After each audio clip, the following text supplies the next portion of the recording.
وَلَقَدْ يَسَّرْنَا الْقُرْآنَ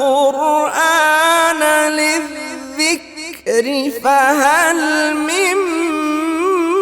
مُّدَّكِرٍ نحمدہ ونصلی علی رسولہ الکریم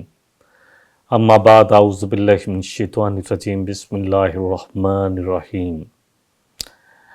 وما اکثر الناس ولو حرصت مؤمنین، اور نہیں بہت سارے لوگ ایمان لائیں گے چاہے آپ جتنی بھی حرص کر لیں۔ اے نبی صلی اللہ علیہ وسلم، آپ صلی اللہ علیہ وسلم سے خطاب ہے کہ جتنی بھی آپ کوشش کر لیں، محبت کر لیں، حرص کر لیں، جتنا بھی آپ اپنے آپ کو تھکا لیں، کیونکہ سورہ الکہف میں بھی آتا ہے فلا اللہ کا باہی النفسہ کا، کہ کیا آپ اپنے آپ کو اتنی زیادہ ہلاکت میں ڈال دیں گے کہ یہ ایمان کیوں نہیں لاتے اس بات پر کہ اس کتاب پر، اس وحی پر ایمان کیوں نہیں لاتے، ایک اللہ پر ایمان کیوں نہیں لاتے۔ نبی صلی اللہ علیہ وسلم کی شدید خواہش یہ تھی کہ ایک ایک شخص ایمان لے آئے۔ آپ صلی اللہ علیہ وسلم کی حدیث بھی ہے کہ تم آگ کی طرف جاتے ہو، میں تمہیں کمر سے پکڑ پکڑ کر لے کر آتا ہوں۔ خواہش کے باوجود بھی مکہ میں اکثر لوگ ایمان نہیں لائے۔ معلوم ہوا کہ ہدایت زبردستی نہیں ملتی، اللہ ہدایت دیتے ہیں، کیونکہ سورہ قصص آیت نمبر 56 میں اللہ فرما رہے ہیں اِنَّکَ لَا تَهْدِی مَنْ أَحْبَبْتَ وَلَکِنَّ اللَّهَ یَہْدِی مَن یَشَاءُ وَهُوَ أَعْلَمُ بِالْمُهْتَدِینَ، کہ نبی صلی اللہ علیہ وسلم آپ جتنا بھی کوشش کر لیں، جتنی بھی محبت کر لیں، جتنی بھی چاہت رکھیں کہ ایمان لے تو کوئی ایمان نہیں لا سکتا۔ اِنَّکَ لَا تَهْدِی مَنْ أَحْبَبْتَ وَلَکِنَّ اللَّهَ یَہْدِی مَن یَشَاءُ، آپ کسی کو ہدایت نہیں دے سکتے۔ ہدایت اسی کو ملے گی جس کو اللہ چاہے گا، اور وہ جانتا ہے کہ کس نے ہدایت حاصل کرنی ہے، وہ جانتا ہے کہ کس میں ہدایت کی طلب ہے۔ اصل یہ طلب بڑی ضروری ہے میرے اور آپ کے لیے بھی۔ طلب ہوگی، کوشش ہوگی، دعائیں مانگیں گے تو اللہ ضرور ہمیں ہدایت کا راستہ دکھائے گا۔ کیونکہ مکہ والے جو ہیں وہ انہوں نے 360 بت رکھ دیے تھے کعبے کے اندر۔ اب وہ نبی صلی اللہ علیہ وسلم سے یہ بھی کہتے تھے کہ کچھ آپ ہماری مان لیں، کچھ ہم آپ کی مان لیتے ہیں۔ اس طرح کریں کہ ایک دن ہم ایک اللہ کی خالص ہو کر عبادت کر لیتے ہیں، اور ایک دن آپ بھی ہم آپ کے ساتھ، اور ایک دن آپ ہمارے ساتھ ان بتوں کو بھی، ان کو بھی مان لیں کہ یہ بھی ان کے پاس بھی کچھ نہ کچھ ہے، یعنی یہ بھی بگڑی بنا سکتے ہیں، ان کے پاس بھی کچھ خزانے ہیں، یہ اللہ کے ہاں سفارش کر سکتے ہیں، یہ اللہ سے قریب کر سکتے ہیں۔ تو اللہ سبحانہ و تعالیٰ نے کل یا ایھا الکافرون اتار دی کہ یہ نبی صلی اللہ علیہ وسلم کے اے کافرو، نہ میں اس کی عبادت کروں گا جن کی تم کرتے ہو، نہ ہی تم اللہ کی عبادت کرو گے، تمہارے لیے تمہارا دین اور میرے لیے میرا دین،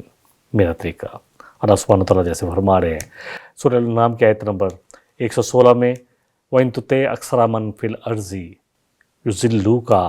عَن سَبِيلِ اللَّهِ، اگر آپ ان کی اکثر کی بات مانیں گے نا تو یہ تو آپ کو ہی اللہ کے راستے سے بھٹکانا شروع کر دیں گے۔ آپ تو خالص ہو کر اللہ کی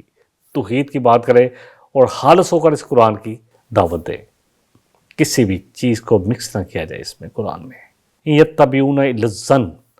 یہ تو صرف گمانوں کی پیروی کر رہے ہیں۔ اگلی آیت لے لیتے ہیں، اللہ سبحانہ وتعالیٰ فرما رہے ہیں وَمَا تَسْأَلُهُمْ عَلَيْهِ مِنْ أَجْرٍ، اے نبی صلی اللہ علیہ وسلم آپ نے اس دعوت تبلیغ کے کام میں ان سے کوئی اجر تو مانگا نہیں ہے، پھر ان کو کیا مسئلہ ہے؟ یا تو آپ نے اجر مانگا ہو نا کہ مجھے مکے کا سردار بنا دو، یا یہ کہ مجھے سب مال دو، ہدیہ دو، تو پھر میں یہ دعوت کا کام کروں گا۔ آپ تو صرف اس لیے یہ کر رہے تاکہ آپ یہ لوگ اللہ کے عذاب سے بچ جائیں، اللہ کے غضب سے بچ جائیں، اور جہنم سے بچ کر اللہ کی جنتوں میں داخل ہو جائیں۔ آپ کا یہ دن رات تڑپنا، اتنا تڑپنا کہ آپ اللہ اکبر، اللہ کہہ رہے فلا اللہ کا باہی النفسہ کا، کہ آپ اپنے آپ کو ہلاکت میں ڈال لیں گے کہ یہ لوگ مانتے کیوں نہیں۔ سورہ کہف میں دیکھیے سیدھی سی بات ہے کہ خالص ہو کر آپ نے کوئی اجر تو نہیں منگا، نبی کریم صلی اللہ علیہ وسلم کا پیغام پہنچانا اخلاص پر مبنی تھا، نہ کہ کسی دنیاوی فائدے پر، اجرت یا شہرت کے لیے نہیں یہ آپ کر رہے تھے، خالص اللہ کی رضا کے لیے کر رہے تھے اور لوگوں کی ہمدردی کے لیے کر رہے تھے کہ کسی طرح سب انسانوں کو بچا لیں اور کسی طرح بچا کر اللہ کے عذاب سے بچا کر اللہ کی جنتوں میں لے جائیں۔ آپ نے فرمایا کہ انبیاء جتنے بھی آئے انہوں نے اس دعوت و تبلیغ کے کام پر کبھی کوئی اجر نہیں مانگا، اور تمام انبیاء اس دعوت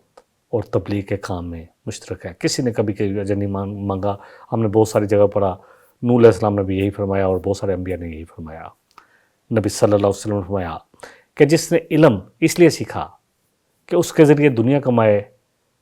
تو وہ جنت کی خوشبو بھی نہ پائے گا، بخاری کی حدیث ہے جس کا میں نے مفہوم بیان کیا ہے۔ دائی، دین کے اصول